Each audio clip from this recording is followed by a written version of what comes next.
The number one, biggest, most expensive, costly mistake that for sale by owner sellers are making today. Well, I'm going to tell you about that. This is Ron Wysakarski for the Black Hole of Real Estate. And there is nothing, and I mean nothing, that prevents someone from selling a home on their own. And we've seen it for many, many years, not just a recent thing. And what I've noticed over time is about 15% of the people that sell their home by owner are successful, and they do really well. They're smart, they're savvy, and they find a way to get a price for them that makes sense. Now, there's also a statistic out there that says that homes that are sold by owner sell for anywhere from 10 to 14% less money. And if you net out commission and a few other things, there's still a net loss, but selling it on their own is important to a lot of people. And look, some people do it really well and make all the money, and that's good. But more often than not, it's costly for them to do so.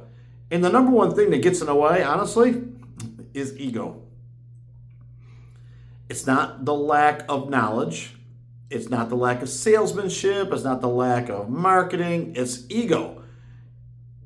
But it also affects all those other things too. So here's what I mean. Typically, the person who wants to sell by owner thinks that they can do it better than anybody else, that they know their home better than anybody else, they understand the market, they know what the neighbor sold for down the street, and they just really have a feel for sales. And maybe they do. 85% of the people, at least statistically, don't, but they feel that they do. And what they do quite often is they're overly optimistic about the price in their home, and they feel like they can start at one place and eventually go down to another, never realizing that days on market are super, super critical. And the ad is that I can always come down on price and I got to have room to negotiate. Well, you've already negotiated, 5-10% out of there, depending on what people pay for commission these days. So there's already a factor in there. Now buyers are savvy, and they realize if you're selling on your own, they're already doing the math. Like, okay, if you're listed at this price and there's no realtor involved, it's really this price because no one's paying any commissions. We're saving that. Now, the ego part, and I'm going to stick with this, is that they know their home so well that they probably oversell it, maybe a lot. And they start to dig in and say, well, I know my price and I have to have this and I got this much into it. Look, if you own a house for 5 years, you can't count all the mortgage payments that you put into it. And, things like air filters and carpeting and wear out, things like that, it's net neutral. Just because you put new carpets in doesn't make it necessarily worth any more money, because people expect flooring in a house. And they expect you to change your air filters and do maintenance and wash the windows. So you can't count that as equity built in the home. And then when it comes to the marketing, are you hiring professional photographers and videographers, or are you just sticking it on the, internet, Facebook, to try to get buyers to it? Now, let's suppose that you overcome all of that, because 15% of for sale by owner sellers do overcome that. Here's what they face next. Client engagement. A lead, a buyer, calls you, wants to see the property. Are you accommodating? Can they bring a realtor? Are you offering a compensation if they have an agent? Because agents are going to call you too, because they're scouting. So is it easy to show it? Can they look at the home comfortably? Do you follow them around? Do you hover over their earlobe while they're trying to look at things and make them a little bit nervous? Look, we've all been to a jewelry store and a car dealer and places like that where you need a little breathing room to take a look.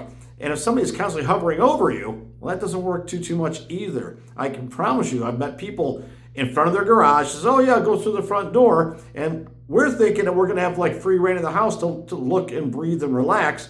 But they come in the side door and they meet us and it's like, well, that was weird. So they just kind of behind the curtain. So they were always there.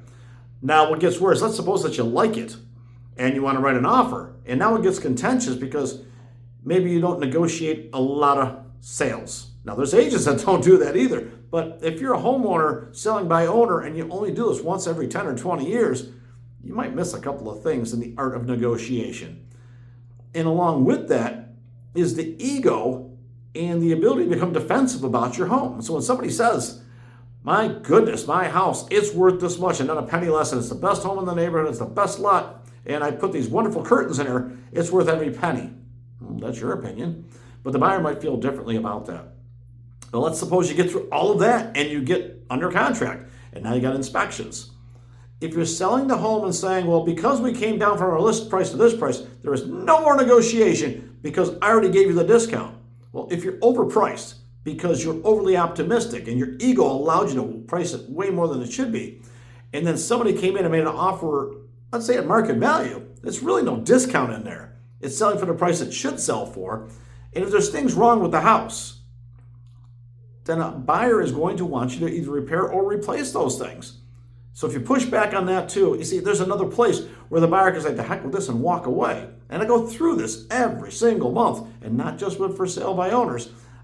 It's the traditional sales where their agents are involved too. Homeowners are extremely a little harder to work with on some of these negotiations because you know what? The price of the homes is not where it was a few years ago, and they're not selling as fast as a few years ago, so they're clinging to whatever equity they have left, and I don't blame them. But if you actually want to get to the finish line and not go back on the market and take another few months to sell, something's got to give. So if the seller won't give and the buyer won't give, hey, the buyer can walk away, but the seller still owns the home, and if they want to sell the property, they're going to have to play the game a little bit differently. And I'm seeing a lot of mistakes out there right now. So if you're selling by owner and you can get through the listing and the marketing and under contract, when you get to the inspections, I say keep an open mind about what you really want. Do you want to get paid in a couple of weeks and close the deal? Or would your ego take over and not allow you to negotiate at all, causing you to go back on the market and lose weeks and months of not being sold, not having the money in your pocket, and having carrying costs and mortgage and utility bills and insurance, all those things adding up every month. The meter's running on this, so just give it some thought. Ego is absolutely the biggest killer of deals right now, and it's hurting the for sale by owner crowd in a big way. If you got questions about this or you disagree with me, let me know in the comments. I think I'm right. This is Ron Wysakarski for the Black Hole of Real Estate.